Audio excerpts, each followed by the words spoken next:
First aid box آپ گھر میں لے کر رکھیں اور بچوں کی رینج سے بھی تھوڑا اس کو دور پر رکھیں اور اتنا کم از کم اونچائی پر رکھیں کہ گھر میں ایک سمجھدار شخص جو ہے نا وہ اس کو لے سکے اور سب کو بتا بھی دے کہ یہ چیزیں یہاں پر پڑی ہوئی ہیں۔ اب یہ جو آپ نے جو ارشاد فرمایا اس کے بھی میرا خیال ہے کہ اگر کوئی چیزیں بنے اب کیسے ہو سمجھ نہیں آتے، کیونکہ بات بہت کیلکولیٹڈ ہے کہ سب کو کچھ نہ کچھ فرسٹ ایڈ کی گھر میں ٹریننگ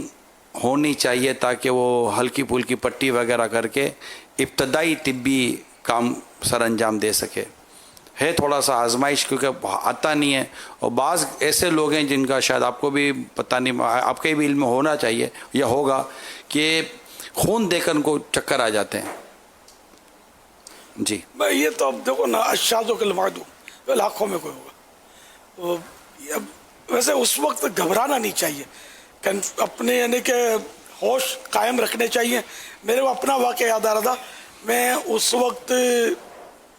کہیں باہر سے آیا تھا، کھانا کھا کے آیا تھا، کوئی لنگر کا کھانا کھا کے آیا تھا۔ ابھی گھر میں آیا تھا، میں نے چائے پتیلی گھر میں رکھی چائے کی چولہے پر، اور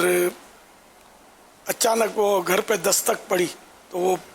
دروازہ کھولا میں نے تو پولیس والا تھا سادہ وردی میں، اور اس نے مجھے شوکنگ نیوز دی کہ تمہارا بھائی وہاں حیدرآباد میں ٹرین میں کٹ گیا ہے۔ اب میرے لیے تو بالکل، مجھے تو کچھ ہوش و حواس آدمی کے گم ہو جائیں، اور اس طرح اس نے وہ پڑھ کر وہ سنا ہے اور بیچارہ وہ پولیس والا چلا گیا۔ اب ظاہر کہ مجھے کیا کرنا چاہیے اس وقت؟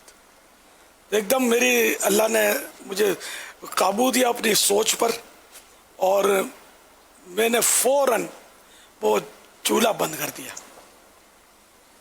چولہا بند کر دیا، میں کہا چولہا اگر جلتا رہے گا تو پتیلی ابلتی رہے گی اور کچھ کا اور کچھ نہ ہو جائے۔ تو یہ اللہ نے مجھے سمجھ دی کہ یہ میں کر دوں، اور شاید پھر میں نے خبر دی اپنی، جو اس وقت میری ماں بھی شاید پتہ نہیں کہیں گئی تھی یا کیا تھا، تو وہ میں نے خبر دی گھر میں کہ ایسا ایسا ہوا ہے، یا پہلے خبر دی اور میں نے فوراً وہ چولہا بند کر دیا۔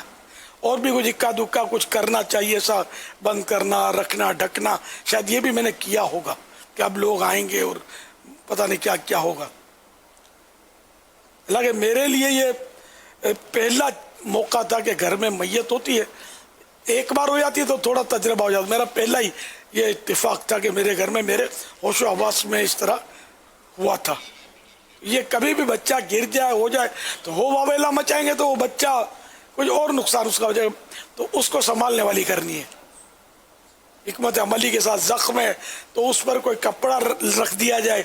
پاک صاف کہ وہ خون مزید نہ بہے، اور پھر یہ کہ فرسٹ ایڈ کی اگر کوئی صورت ہے تو ٹھیک ہے، ورنہ فون کر دے کسی کو ایسے کو کہ جو اس کو بچے کو ہاسپٹل لے جائے، یا خود لے جائیں قریبی ہاسپٹل میں، اور جلدی جلدی اس کی کوئی بھی صورت کریں ایسی علاج کی، ورنہ خون زیادہ بہ جانے کی وجہ سے بھی وہ فوتگی ہو سکتی ہے۔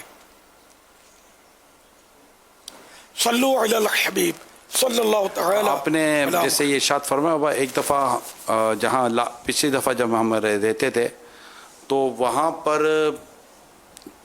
چولہے کے نیچے کی جو الماری تھی نا، اس میں ہمارے پلاسٹک کے برتن رہتے تھے،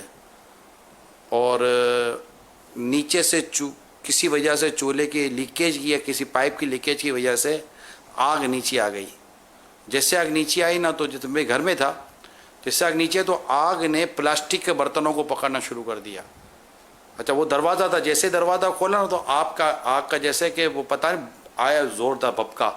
اچھا اب کسی صورت آگ قابو نہیں ہے کیونکہ آگ پلاسٹک کے برتن پکڑتے چلی جا رہی تھی۔ اچھا اندر ہاتھ کیسے جائے کہ وہ چابی بند ہو؟ تو اچانک توجہ گئی کہ نیچے جو مین جو گیس کا جو سپلائی ہے نا، میٹر جہاں سے گیس آ رہی ہے، اس کی چابی بند کر دو۔ تو جیسے اس کی چابی بند کی نا تو گیس کی سپلائی بند ہو گئی اور آگ بجھ گئی الحمدللہ۔ تو لیکن یہ تھا ایسا کہ شاید یہ مطلب کہ چیزیں، آگ تو آگ پھیلتی ہے، تو یہ اس ٹائم پر کیا کرنا ہے، یہ اگر اللہ کرے کہ ذہن میں آ جائے نا تو اس میں گھر کے سارے افرادوں کو ہوش میں اور تھوڑا سا وہ رہنا پڑتا ہے کہ کسی ایک ہی سمجھ میں آ جائے اور وہ کام صحیح کر دے تو